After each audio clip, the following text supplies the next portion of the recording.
GDP, and a major portion of a population is dependent on its livelihood.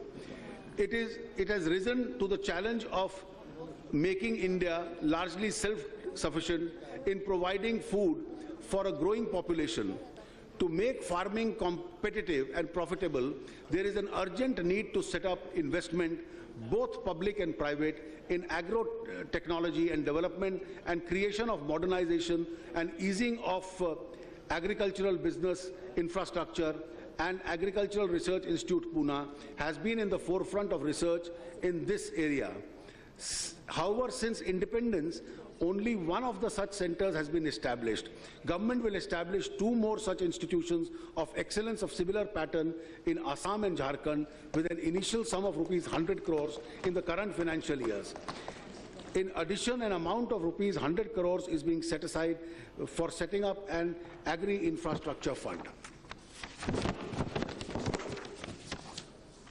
It is also proposed to establish agricultural university in Andhra Pradesh and Rajasthan and horticulture university in Telangana and Haryana.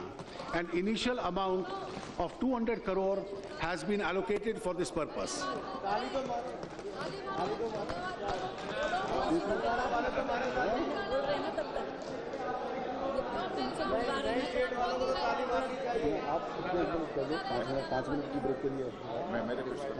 नहीं वो अच्छा नहीं लगाने वालों को मिला आप बुलवा दीजिए. Just can we have a, Madam Speaker, can we have a 5-minute break? 5 minute के लिए. हाँ. 5 minutes, then I'll continue to read. Okay. Just take a break. Just 5 minutes break. Please. Yes. Yeah. 5 minutes. This. The House stands adjourned to meet again at 11:50 for 5 minutes only.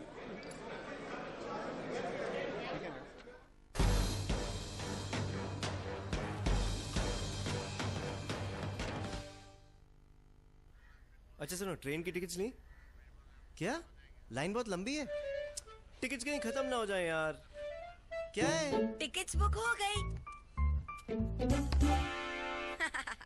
हाँ, मुझे online payment के लिए भी use कर सकते हो। State bank debit card एक, खुशियाँ अनेक। चल, अब होटल और टैक्सी की भी बुकिंग कर। चल। ओके। अब अपने स्टेट बैंक डेबिट कार्ड के हर ऑनलाइन इस्तेमाल पर पाइए रिवॉर्ड्स भी। शर्तें लागू।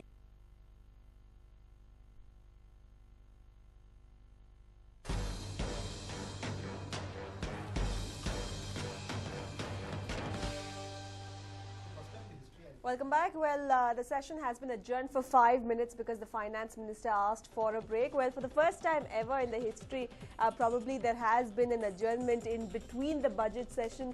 Mr. Imtiaz? I think this is for the Achhe Din or what we do not know. As of now, I think he has just made only policy announcement in certain areas. People were looking for a big bang announcement. I do not know when he comes back, when the session is back. Is he giving a build-up of sorts? Build-up or something, you know. It's like, you know, there is a lull, then there is a blast kind of thing. So let's see. I think it's unprecedented that there is a break while presenting the budget.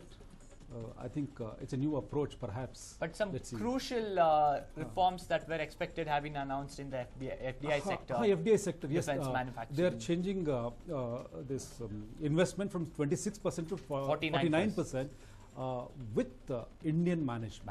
Yes. This is what the Indian economy or Indian industry was asking all along.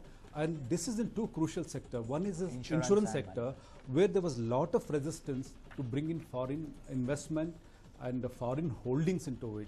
I think the local industry resisted that, but I think slowly we are moving towards that. And also in the defense sector, it's a major move to allow 49% FDI with the local management control. I think we need that. And apart from that, he has also made certain announcement in setting up some IITs, IIMs, some funds for modernizing madrasas, and the Beti Bachao and Beti Padhao Yojana and all that. These are all policy statements. As of now, these are all standard announcement which any finance minister would do, or maybe Chidambaram or anybody or him. We'll have to wait for the session to begin. Right. And in fact, it will begin in another 2 minutes. Mr. Ram Subramaniam, quickly your thoughts on what you've I seen so far. thought this speech looks like more like a third-year budget of the government rather than the first-year budget of the government, where you expect the finance minister to say where he wants to go, except for the first 2-3 minutes of saying what he wants to do. The rest of the announcement, or to use an expression, is pretty pedestrian. I would go back to the 100 crores I'm going to allot for this, 200 crores I'm going to allot for that. I wish he had used this to say where he wants to go, what's the direction. Let's hope in the later part of the budget it comes. Right. I would go back to what I had said initially, that in fact the first paragraph of the finance minister, BJP finance minister, is exactly reworded paragraph of Chidambaram's last year's budget. I recollect that Chidambaram started with the world slowdown and therefore Indian slowdown, and then promised that we would be containing the fiscal deficit, etc. Allowed these schemes to flow in. So structurally the budget speech is more or less the same, structurally. There are a few tidbits here, somewhere Deen Dayal, somewhere Madan Mohan Malviya, some names flow in. Names are different, but then the content of the schemes is more or less exactly similar. What I find is that and I agree with him, that the kind of schemes that have been given are like third year or fourth year budget of the finance ministry. So that to please the people, this is not the time he needs to please. This is the time he needs to set right the house, which was in crumbles.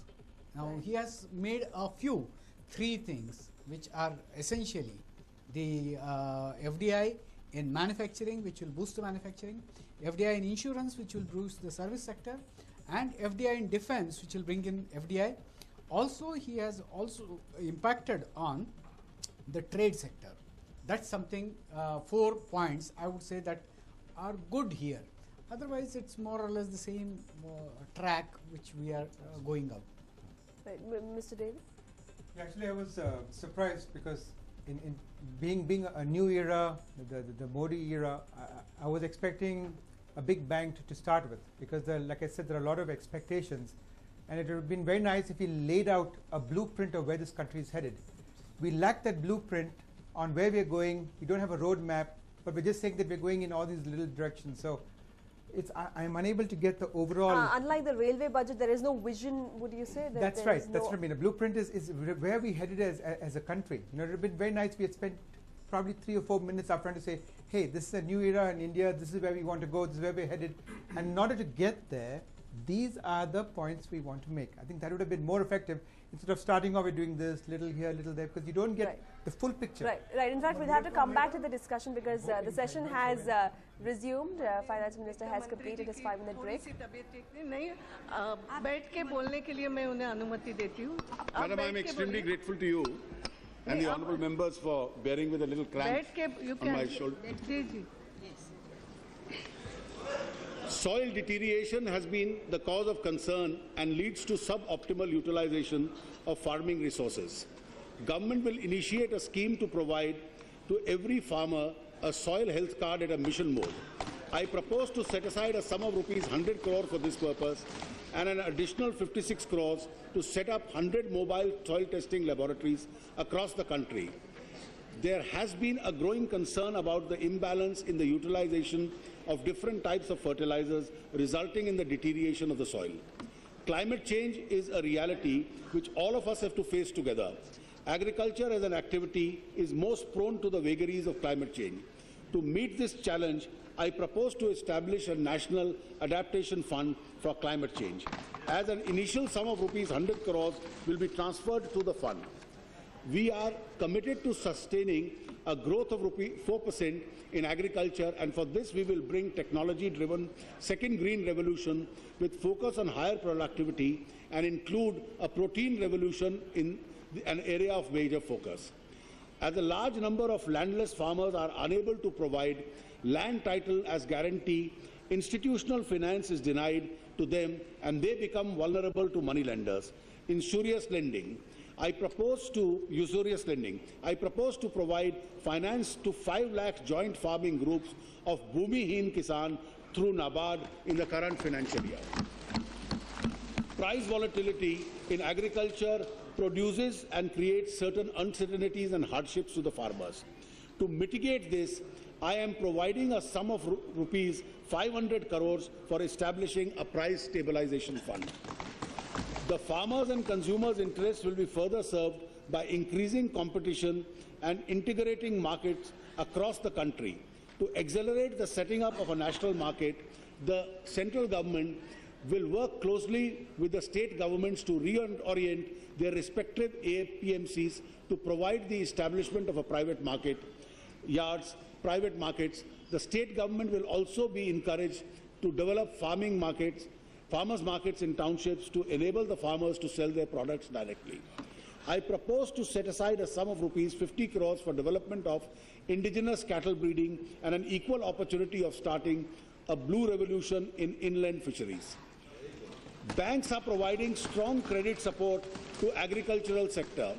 A target of 8 lakh crores has been set aside for agriculture credit during 2014-15, for which I am confident that banks will surpass. Under the interest subvention scheme for short-term crop loans, banks are extending loans to farmers at a concessional rate of 7%. The farmers will get a further incentive of 3% for timely repayment. I propose to continue the scheme for 2014-15. NABARD operates the Rural Infrastructure Development Fund out of a priority sector lending shortfall of banks, which helps in creation of infrastructure in agriculture and rural sectors across the country. I propose to raise the corpus of RIDF by an additional 5,000 crores from the target given in the interim budget of 25,000 crores in the current financial year. Increasing warehousing capacity for increasing the shelf life of agriculture produces and thereby earning capacity of the farmers is utmost importance. Keeping in view the urgent need of availability of scientific warehousing infrastructure in the country, I propose an allocation of rupees 5,000 crores for the fund for the year 2014-15. The share of long-term investment credit in agriculture is going down as compared to short-term crop loan. This is severely hampering the asset creation in agriculture and allied activities. In order to give a boost to long-term investment credit in agriculture, I propose to set up a long-term rural credit fund in NABARD for the purposes of providing refinance support to cooperative banks and regional rural banks with an initial corpus of 5,000 crores. The short-term cooperative rural credit refinance fund was introduced in the union budget of 2008 and 9 with initial corpus of 5,000 crores. In order to ensure increased and uninterrupted credit flow to farmers and to avoid a high cost of market borrowings by NABARD, I propose to allocate an amount of rupees 5,000 crores for the STRC fund during 2014-15. The issue of profitability of small holdings-based agriculture has assumed importance in view of increasing proportion of small and marginal farmers in the country. I propose to supplement NABARD's Producers Organization Development Fund for